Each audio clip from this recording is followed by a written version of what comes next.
O verdadeiro Rasputin, segunda parte. Corrupção policial. No Brasil, o tema da corrupção policial faz sucesso tanto na ficção, representada nas telas do cinema nacional, como factualmente nos telejornais. É triste imaginar que uma instituição tão respeitada pode conter dentre seus membros pessoas mal intencionadas, que deturpam todos os fundamentos da corporação. Infelizmente, policiais corrompidos não são uma exclusividade brasileira e não é um problema atual. Mas, se no Brasil, onde os policiais desonestos são uma exceção e já trazem tantos problemas, imagine na polícia secreta russa, onde isso era uma regra. A polícia secreta imperial não gozava de credibilidade.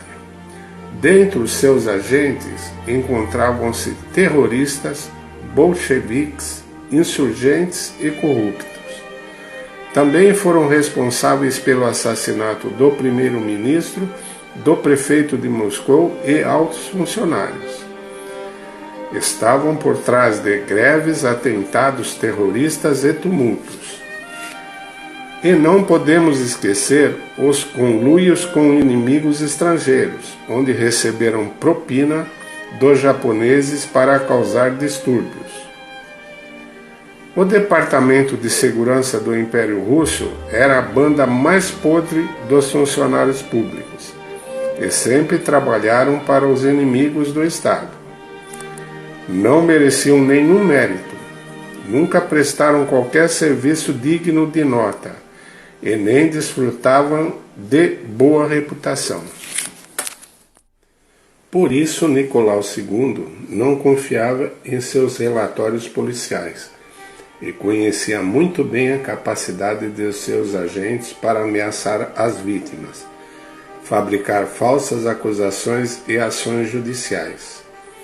E quando o vice-ministro da Administração Interna e chefe da polícia, Vladimir Dzhonkovsky, em 1915 tomou a iniciativa de vigiar Rasputin para reunir provas de sua conduta desenfreada, Nicolau II naturalmente não se impressionou com esse comprometimento, pois Dzhonkovsky tinha uma posição bem definida. Sabe-se que ele trocava correspondências com Gushov e conheceu seus planos para usurpar o poder. Mas não mencionou isso em seus relatórios. Também mantinha relações suspeitas com os bolcheviques. O seu agente mais valioso, Roman Malinovsky, fazia parte do Comitê Central dos Bolcheviques e era um dos colaboradores mais próximos de Lenin. Outro detalhe comprometedor é que Dzhonkovsky, durante o governo soviético, aposentou-se e recebeu uma pensão, como um oficial leal ao governo soviético. Se ele realmente fosse um oficial leal ao czar, com certeza seria preso ou executado. A primeira tentativa de Dzhonkovsky para difamar Rasputin foi realizada de 1908 a 1909 e não surtiu efeito, pois ele acusava sem citar o nome de uma única testemunha. A segunda tentativa foi o famoso tumulto, supostamente organizado por Rasputin no restaurante Yar. Segundo os relatórios da polícia, Rasputin, em 26 de março, por volta das 11 horas, visitou o restaurante Yar com a viúva Anisia Restnikova, o jornalista Nikolai Soedov e um jovem não identificado. Nessa ocasião, o ancião pagou as despesas, dançou bêbado, mostrou as genitais e finalmente vangloriou-se de sua influência sobre a rainha. Habitualmente, os relatórios policiais são mantidos em sigilo até sua averiguação, mas Dzunkovski adorava publicidade e esta história fantástica foi publicada no jornal Notícia Sazonal por Simon Lazarevich Kugliski. Não é difícil de concluir que as orgias no restaurante Yar eram falsas, não só por sua absurdez, mas porque o dia e no horário do evento descrito, Rasputin estava na Sibéria e o restaurante Yar localiza-se em São Petersburgo.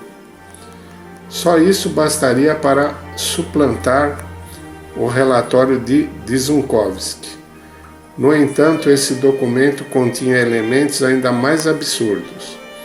Por exemplo, no relatório, Rasputin chegou ao Yar acompanhado da viúva Anisia Restnikova. Porém, Dzunkovski não averiguou que Anisia já tinha mais de 90 anos de idade e não conseguia andar, nem era capaz de sair de casa, só se deslocava de uma cadeira para outra. Ela também não gostava de festas animadas, como as descritas. Era uma senhora devota, conhecida por hospedar peregrinos e pobres. Mas, evidentemente, Dzunkovski não conhecia os moradores daquela região. Só foi avisado de que ela era simpatizante do ancião, por isso errou feio. Outro detalhe importante é que nenhum dos garçons, nem o proprietário do estabelecimento foram interrogados pela polícia, o que é um disparate completo.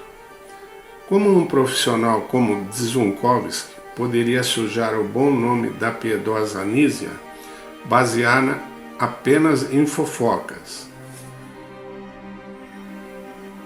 Como ele pôde sustentar algo sem qualquer plausibilidade aparente e ainda transmitir ao monarca o seguinte comunicado?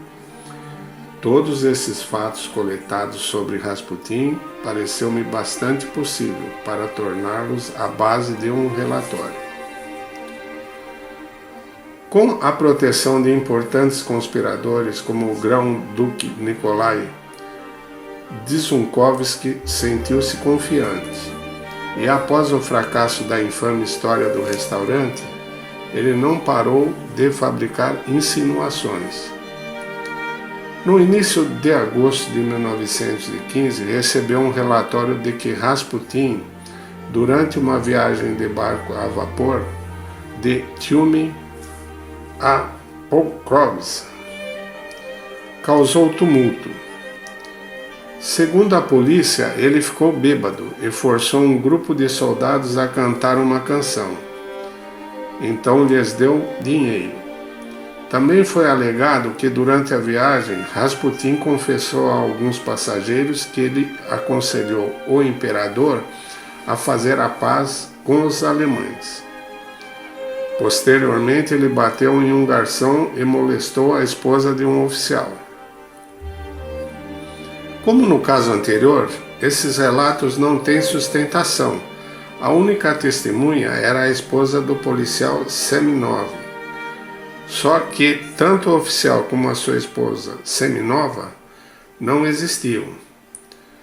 O único ex-policial de fato encontrado chamava-se Simon Kryazewski, que não presenciou nenhum tumulto. O engraçado dessa investigação é que ela termina novamente sem testemunhas. Não há queixas do garçom, nem do capitão, e a esposa do ex-policial não pôde ser encontrada, e não se sabe se ela e seu marido existiram. No entanto, Dzunkovski informou o rei do caso do barco a vapor. E essa não seria sua última mentira. Com o pseudônimo de Veniamin Borisov, ele lança uma série de publicações, não só no período amarelo, Courrier, mas também no respeitável Intercâmbio e o Diário Comercial. Nesses artigos ele afirma que Pokrov, Rasputin erigiu um altar pagão, onde todos juntos acenderam uma fogueira, rezaram ao fogo, saltaram por ele como índios selvagens e depois ele fez sexo grupal com as mulheres. Os moradores de Pokrovsk protestaram. Não houve altar pagão ou dança no fogo, nem um grupo de orgias. As pessoas mais instruídas da cidade mandaram uma carta para que os jornais se retratassem. Como de costume em tais casos, as desculpas foram publicadas em uma impressão microscópica, na última página, e muito tempo depois. Após vários vexames, Dzunkovski ainda não desiste e inicia mais um artigo no jornal Voz de Moscou, um dos jornais de Gushov. Esse informa que Xenia vai a Tobolsk para testemunhar contra o homem lascivo. Na verdade, Xenia, citada no período, não conhecia pessoalmente Rasputin. Dzunkovski, entretanto, não se dá por vencido e afirma que encontrou outra vítima de Rasputin, a estudante Zina, que foi perversamente seduzida quando ela tinha apenas 16 anos. Essa informação também provou ser falsa, pois foi provado por meio de exame médico que a estudante ainda era virgem. Quando Dzunkovski lançava seus boatos, ele sabia que cedo ou tarde seriam refutados, mas ele também sabia que as publicações sensacionalistas são mais memoráveis do que as pequenas notas de errata. Seu objetivo foi cumprido. Até hoje, quando é citado o nome de Rasputin, ninguém se lembra do filântropo e pacifista. A mentira e o sensacionalismo prevaleceram.